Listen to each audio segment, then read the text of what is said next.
designing timeless luxury, innovation, preservation, and cultural harmony in global hospitality. Thank you, Jean-Michel. To join Jean-Michel and Mary on stage, please welcome Chris Godfrey, partner and co-CEO of Hirsch-Bedner Associates, and Namhee Cho, Vice President of the Hanok Heritage. Hi, Chris. Hello.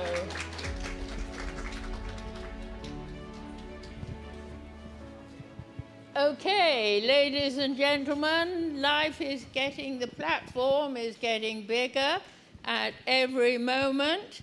And now, for the next few minutes, I think we've got half an hour now, we are going to be talking about, hold on a moment, we're going to be talking about architecting and designing timeless luxury, innovation, preservation, and cultural harmony in global hospitality. I think you know a little bit, but definitely, if it's like me, not nearly enough about Jean-Michel Gathy now. So I'm going to invite Chris Godfrey to tell us all who he is and what his main feeling is at the moment. What is timeless luxury? Chris, the floor is yours. Thank you very much. So, Chris Godfrey, co-CEO of Hirsch-Bedner Associates, as you said, also a Western-educated architect, and not been here quite as long as Jean-Michel, but about 15 years in Asia now. A young boy. A mere whippersnapper, young man. Interesting. I mean, to the question, and there's some really good points of introduction from Jean-Michel there that I want to try and find a way to add to, if I can. But in terms of timelessness and luxury, I think the points we just discussed, things being truly authentic, truly of place. I think, being deeply rooted, being an emotive response to a particular place, and the cultural conditions, the physical conditions and opportunities that place generates within the hospitality arena. So, when did you start using the word luxury, Chris? I hate the word, to be honest. I really do. Well, I always think of Tom Ford saying luxury. Now they're calling frozen chickens in the supermarket luxury. I think it's a highly subjective term as well, isn't it? Do you use the word luxury? Yeah, I'd like to say something. I think luxury. I know you've been asking everybody, what is luxury? What is luxury? What luxury? Everybody has an answer, and that's exactly the point. There is no luxury. A luxury for somebody from Hong Kong is space. Luxury for a businessman in New York is time. Luxury from somebody who has no money is money. So luxury is, I believe that for a hotel, because that's what we're talking about, luxury is comfort. And what is comfort for you is not necessarily comfort for me. As long as you find in that hotel, you find it comfortable, you come back. Therefore, the hotel is successful. So luxury is comfort. But what is comfort for you, for me, is different. So for me, there is no one definition except the word comfort. Very near the top of my list would be a shower that works. A shower that you can get to work, because I only spend one night in a place. So I move from hotel to hotel. And it's not you designers, but others who call themselves designers seem designed, to come up with yet more impossibly innovative shower controls. Chris is nodding. No, I think picking up on Jean-Michel's last point as well, for me and my experience of ultra-high net worth clients, I had a history of working with private clients on their assets over my time before HBA. and still do through this tenure. I think ultimately it's very little as well. And it is subjective highly as to what one person's luxury as opposed to someone else's is. But when, in my experience, yeah, the more time poor, the more cash rich, the less you actually really, really, really want. And it comes down to the quintessence of comfortability to the point, but also peaceability, just being comfortable, being at home, being spiritually centered. And I had the pleasure of having a really profound lunch with a supremely high net worth individual very recently. And it was the dog at the feet, it was the table there with the glass, and it was the view. And I think we all want the same thing as well at the end of the day, which is very, very little. Actually, Chris, it was one of the two founders of your company many years ago. First time I met him in Los Angeles, he explained that when the newly formed Hirsch-Bedner Associates was designing a chair, if it was for an airport terminal, it deliberately had to be slightly at the wrong height so that people wouldn't stay around. Yeah. They'd get up and go to duty-free and spend money. Namhee, let me bring you into the conversation. It's so nice to meet you. It's nice to be here. Now, can you tell us all about the Hanok heritage? What is it? And then I think I'd like to know, I'm sure the guys would too, what is luxury to you? Oh, okay. So I'm not an architect or designer by profession. My background is actually in fintech, and I joined the hospitality industry in 2023 to support our family business. So the hospitality and the architecture is pretty new, but the Hanok heritage is a resort in Korea designed in Hanok architecture, which represents the Korean traditional house. So we started this project 13 years ago by a deeply personal philosophy rather than a commercial goal. So our founder always says that one cannot choose time, but one can choose space. So for him, it was a really important that an architecture means to how you shape your feelings and also connect with the nature. And on the screen, you can see some pictures and videos of our Hanok hotel, which has recently opened in this September. And how many rooms has it got? We do have 3 villas and 2 more villas to come up, and 1 hotel with 14 rooms. But each villa has different number of rooms. 2-1 have 3 bedrooms, but also a very huge space for living room and also other dining room and some common areas, and also outdoor spaces as well.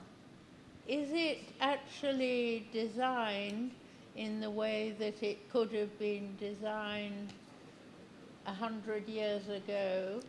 Not really. When we first started this project, we found out that a lot of Koreans really admired Hanok as something beautiful to see, but very uncomfortable to live in. And the reason was simple, because the Hanok really had stopped evolving after the Japanese colonial era and the Korean War. And a lot of issues like small rooms, compact small rooms, poor insulation, and all of these come from outdated methods. So we really worked hard to find we found out that a lot of these problems originated from poor drying of wood, which is the core material of Hanok. And we did a lot of experiments and research before designing any space to find the perfect moisture level of wood to prevent any of these issues. And we ended up inventing a microwave based technology and machine to find the perfect moisture level, and we reduced the moisture level up to 15%, which is lower than the one that is required for restoring the historical sites in Korea. That's superb. And what is the effect? What does the market think of it?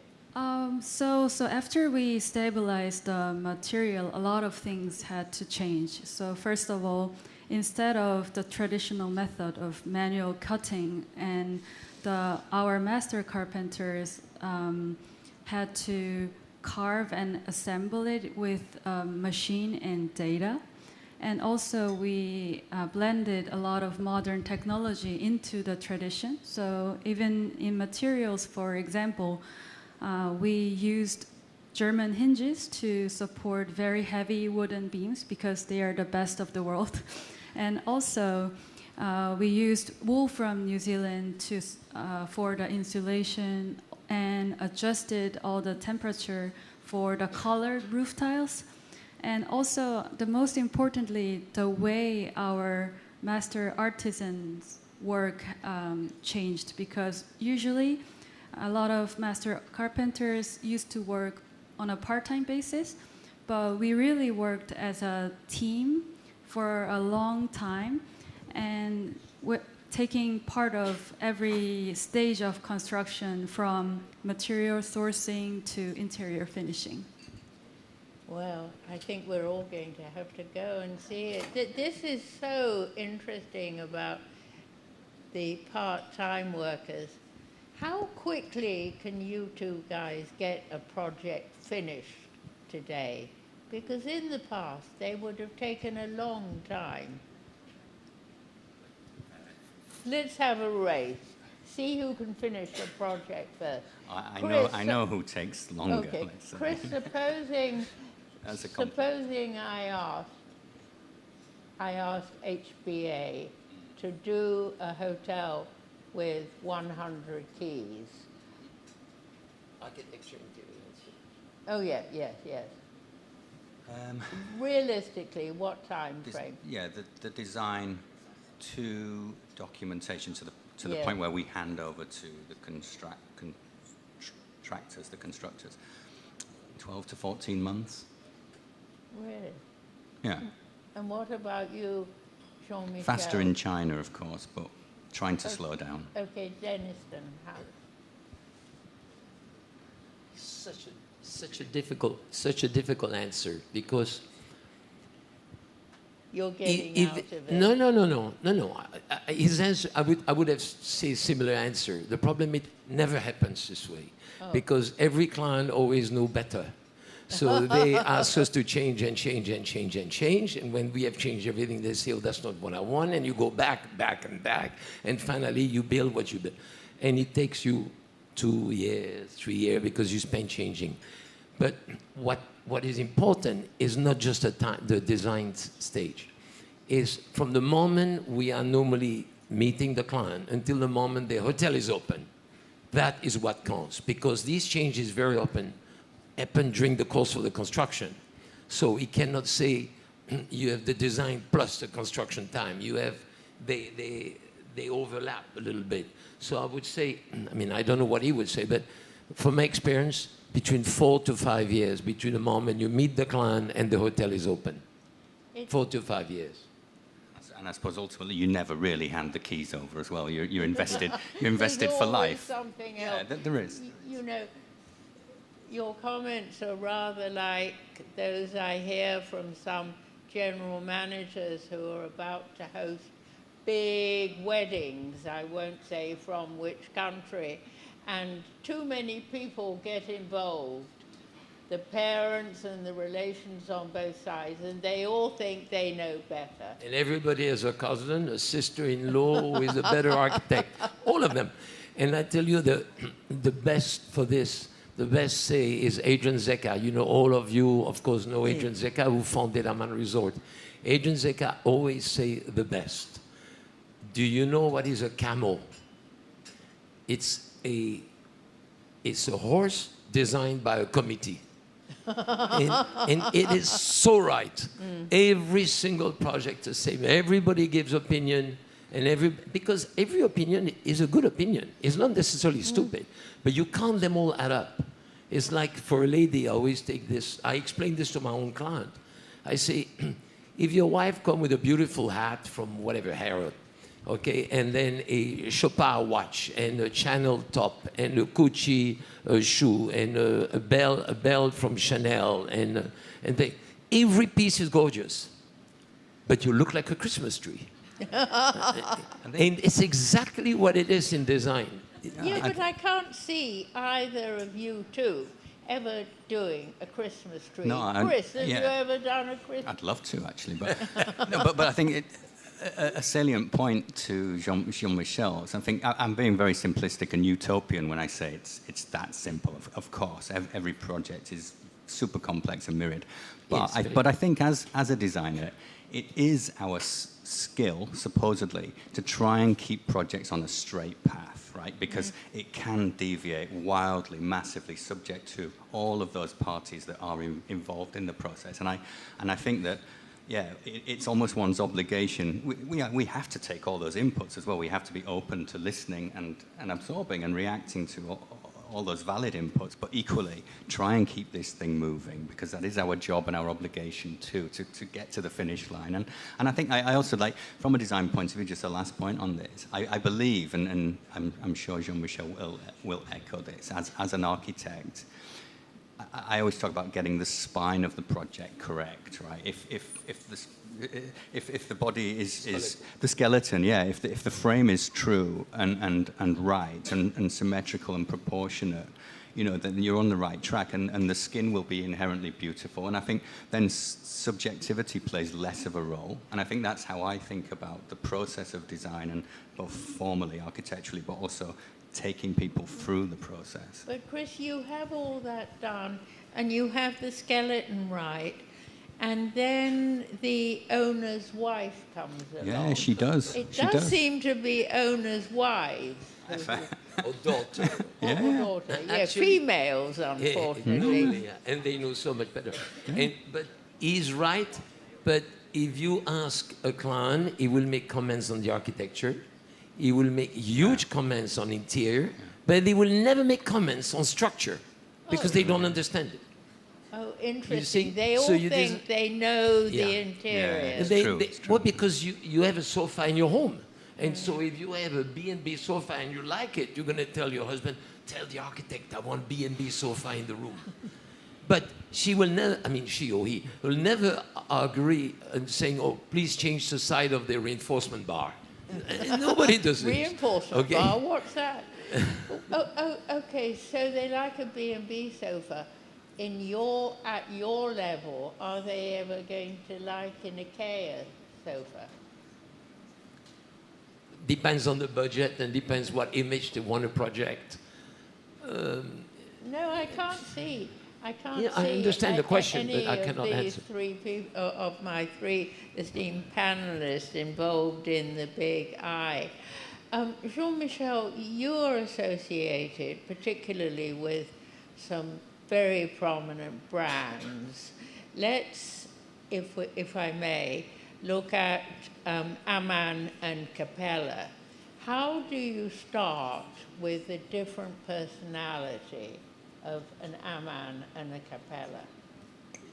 That's the question that I often have, but it's actually easy. Because they both have, it's like asking somebody who designed a BMW, how do you design a Porsche? Okay, well, both are great cars, but they both have different DNA. They have different value, they have different leading considerations, etc. So when you are a professional, whether it's architecture, interior, landscape, you adjust your design to the DNA of the product that has been asked. Now, of course, when you are the age of this young lady here, you don't know the DNA of a Capella, or the Four Seasons, or the Amann, or the Cheval Blanc. You don't know because you're too young. But when you're an old man like me, you've gone through all. You have heard the DNAs of all of them, including Waldorf Astoria, of our friend here. etc. So you have heard the DNA, you know, you have stayed at the Waldorf Astoria in New York, you have stayed at the Four Seasons, many places. So you know how to take their DNA and translate it within the context of the new project. But if I may suggest that the DNA of Amman is changing, has changed with Tokyo having an elevator to take you to it. And so how does that affect the design viewpoint? Okay, first, 3 architects were the original architects of Amman: Kerry Hill, Ed Tuttle, and myself. So the design DNA of Amman come from the 3 of us. So which was the first one you did? Amman Wana. Did you? Yeah, you were not born. No, you're too kind. Okay, so what I'm saying, we created the DNA of Amman, the 3 of us. Okay, Ed was a certain style, Kerry another one, and I another style. So we created. So for us, the DNA is the way we are. I have not studied the DNA of Amman. Amman is using our DNA. I'm talking design. I'm talking design. So then one time it was a tented camp in the middle of the jungle, and the other time is New York. It's obviously different. And in New York, the sense of place was the energy, and therefore we had to maximize the numbers of seating in the sitting room. We have to maximize the seating in the dining room, etc. Whereas when you do Amman Wana, you have to make it as loose as possible. So, but that's just logic. You don't have to be a doctor in mathematics for that. Okay, it's logic. You know, they like the Zen look, the simplicity, the balance, geometry. That's the essence of Amman, and you apply it to the specific environment you're in. And so it's not difficult. It comes naturally. I guess Chris would say the same. It just comes naturally. You design something in the Middle East, it's not the same that what you design in Korea. Okay, it's just, you just know, you go through the side. Like when we designed the Cherry Muscat, I spent the first 10 days of my site visit, 10 days going in all the villages in the desert, and we survey every single proportion of every single window and door that we could. And we kept all these records, we rationalized them, and then all the geometry, the windows, the opening, the doors, the height, the size of the rooms, etc., is all based on that geometry that we calculated from the local habitat. And the interesting thing about that hotel, Cherry Muscat, is how many of the regular guests similarly become timeless. Yeah. Typically, I think of somebody who's going to Cherry Muscat for a weekend out of Dubai, the men will be wearing Panama hats or fedoras and long scarves, and the women will definitely be having Isadora Duncan scarves around. And long flowing robes. It's almost as though you have designed the guests for that it's a hotel decor too. Yeah. Chris, are you associated with any particular brands? I know. Or what would you like to be associated with? Well, as you mentioned, Michael, the politician. I'm going to try and answer this very, very politically. Yeah, but HBA is 60 years old this year as a company, and you know, Michael, you referred to him earlier on, so California, 1965, and we grew up through the US with the advent of a lot of the brands as we now know them, right? So the JWs, the Hilton, the Four Seasons specifically, and we kind of rolled eastwards with them for the next 30 years. So we've had a very deep and global relationship with a lot of the big five-star brands. We operate in a slightly different territory to Jean-Michel, and we wish we could address some of those brands too. So no, I think we have a very strong and continual relationship, Marriott's, Hilton's, etc.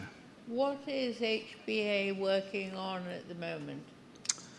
Well, again, we operate at a different scale. We have about 3,000 projects on the go. Okay, don't list them so all. I'm not going to, because it's a, because I mean, that's an answer in itself. It's that I couldn't even... I'm sure you can't remember how many children you've got. Yeah. But I think, but we are operating truly globally. And I think what is interesting, going back to Jean-Michel's prior conversation and talking about designing from the inside out, right? So HBA is 60 years old this year and has been at the fore of interior design for hospitality across that over half century. But in the last 15 or so years, we've kind of built an ecosystem out from interior design, right? So we started absolutely on the inside, and we've progressively added architecture and landscape and master planning. And I think that's ultimately informed how we think in a reverse manner, and the kind of way that we approach projects at a completely different scale to what we used to and are well known for doing. So our projects, interestingly, around the world, we're doing some really complicated and sizable projects in the Middle East and in South America and quite far-flung places where the HBA approach has completely changed over the last 15 years, and we're able to come in much earlier into projects and work completely holistically. And I think that's the key point, again, going back to Jean-Michel's conversation before we joined him. And that, for me, as an architect heading up a multidisciplinary global business, that's where I think HBA needs to be. I always refer to it as the whole being greater than the sum of its parts, right? The old phrase, HBA created all these parts, but in the last few years we've been distilling them into something much more cohesive and powerful. And I think so that's taking us in new directions, which I'm quite excited about, as well as which projects and which brands. Now we're talking about timeless elegance, but time, unfortunately, does have an ending. What do we mean by timeless elegance? How long are you envisaging that your marvelous Hanok heritage will be there? Do you see that it will be there in 100 years? Yes, of course. When we first started this project, our founder said that if an architecture is built so well, that if not us, someone else will choose to preserve it. So we really wanted to build the right Hanok, but we do not want to just change the tradition, but really overcome its limitations so that it can evolve and continue to live for the next 1,000 years. That 1,000 years. Chris, do you envisage 1,000 years? No, I mean, a step away from hospitality, but it's probably the last project I worked on before taking the seats upstairs was for a private client in Mumbai, and they're one of the big industrialist families of India, and they commissioned me to design a house that would last more than 100 years, and I found that to be very profound in its own right. How can you be given a brief to transcend the current? What did you put into a house for 100 years? Well, I think firstly it was built for adaptation. So these were the patriarchs looking to build their last statement, and for it to be ready to be an heirloom, something that's handed down. And I think that's the point of interest, really, is that not designing for the here and now, or trying not to fix a moment, but to create something which does at least seek to understand that this could be more valuable, I think is the point, if it is something that is valued and therefore will be, will outlast the current owners. So that was very interesting in its own right. But then when it comes to the form, space, order, the characteristics of the building, it's trying to make something which obviously is of a moment. You have to draw the line, but equally is not it's not fixed in style, does not try to reference style. It's honest. I think that ultimately it tries to be honest and authentic and true to the requirements, and what it is just what it is. Thinking of 100 years hence, the family will have accrued an awful lot of stuff. Did you put in extra storage? Yeah, well, yeah, we did, but also I think that's a really nice addition to the question, is that this client were big art collectors and big proponents of the arts, both giving a foundation to local artists, but also collecting major international pieces. And what we did there, and this answers the first question, is I always think about it's our job to design the backdrop, not the foreground, right? As designers, we don't curate lives, we don't curate highly configured environments. We do in a hospitality sense, but less so in the present. But we create the backdrop to people's lives. So what we did in that instance, we created places for life to exist, be that through people or be through collections and objects. So yeah, it was quite a very profound process to go through, whereby you inherit a collection of life and you create the support mechanism for that. If it was a private house in 100 years, we're all going to have our own vertical taxis. Did you build that in? Well, it's interesting that, yeah, it was 9 stories high. So there were tax strata within the building, yeah. Okay. And it's interesting, yeah, that the 3 generations lived within this vertical house. So they paid their dues respectively. All you out there in this fascinating room, if you want a 9-story high house, Chris has experience. I can help with the tax structure. And Jean-Michel, how far ahead do you think in terms of timeless?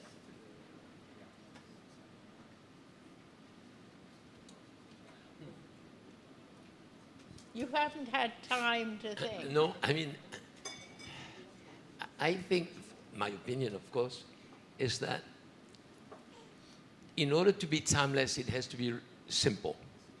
Okay? If you are simple, you don't take position on, like, for example, you think about Baroques or you think about Gothics. These are very specific time-controlled periods of architectural history because they have a very strong identity. If you remain simple, geometrically balanced, you will remain, in my opinion, always good in the sort of human race that we are today. I don't know how long our human race is going to stay, but you have to remain simple. Material have to be simple, but the geometry, for me, is the essence of architectural peacefulness. It has to be, it doesn't have to be necessarily symmetrical, but the geometry must be balanced. And when the geometry is balanced, you can add the fabric you want, you can add the tree you want, you can add whatever you want. It will always look good. Look at the Taj Mahal. Why is it still beautiful? Because it's perfect. The geometry is balanced. There's nothing to say. Why is Versailles so famous? Why is the pyramid so famous? Why is Angkor Wat so famous? Because they are basically timeless in the sense that the geometry is balanced. That keeps on bringing my thoughts back to bathrooms again. The simpler the bathroom, a mirror you can get to. You can see. Yes, and we won't talk about showers again, because that's not an uplifting end. I can't believe our time's over. Thank you. Just got going. Thank you all Thank you very much. so much. Thank you. And thank you for being a great audience. I apologize there wasn't time for questions. I have learned so much, and I hope you all have too. Thank you. Thank you very much to all our panelists for such an inspirational discussion.